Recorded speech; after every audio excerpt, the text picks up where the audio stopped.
You know what's crazy? Cleaning your skin and then not cleaning your brushes regularly.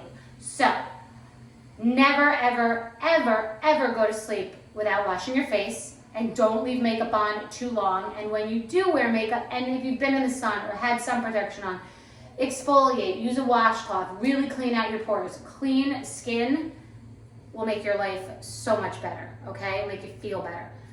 So what you can't do is then have dirty brushes. So many people clean their face and then they use dirty brushes. Bacteria, germs, everything grows on those brushes, and you have to clean them all the time. If you're a person who uses makeup every single day, which I don't, I use it like once a month, but if you're a person who uses makeup every day, I'd say you have to clean your makeup brushes like once every week or 2 weeks, honestly. Okay, so this is a solution. It could be baby shampoo, it could be, I guess it could be gentle dish soap, it could really be anything. It's marketing, so I just happen to have this.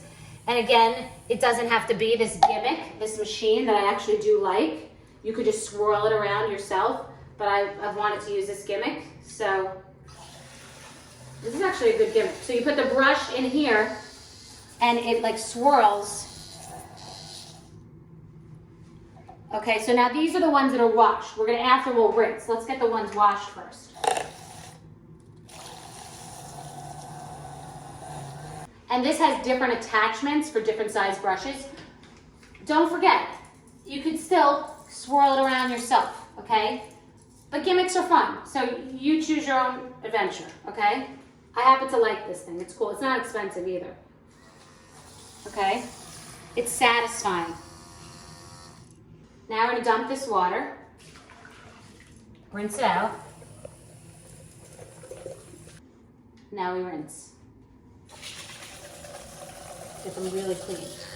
What you don't ever wanna do is go like this and wash them because they're wood.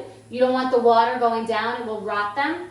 What I would do is initially just wipe them off with a cloth, and then you lay them over a counter. Because you just, again, you don't want the water ruining the brushes. You want to preserve your brushes, do it here. Also a great idea, outside, in the sunshine. It's like air drying your clothing. So put them outside on a table over the side and let them dry. It shouldn't take more than overnight. You know, it's a matter of hours. When you're on vacation or in between these washes, if you wash these once a week in between, absolutely, before using them, do this. Just do a wipe, have a wipe. It makes you feel cleaner. It disinfects them. Also, if you're putting foundation on, it doesn't matter if it's already wet. If you're putting cream blush on, it doesn't matter if it's already wet. I wouldn't do this right before a powder blush, but most of our products, concealer, etc., you could handle this. Or do it right after you do your makeup, you know, every day, get in that habit. This one, you don't really have to dry. You just put it away. It's just a good habit to get into right before you're putting it on your face. It's cleaning off your brushes.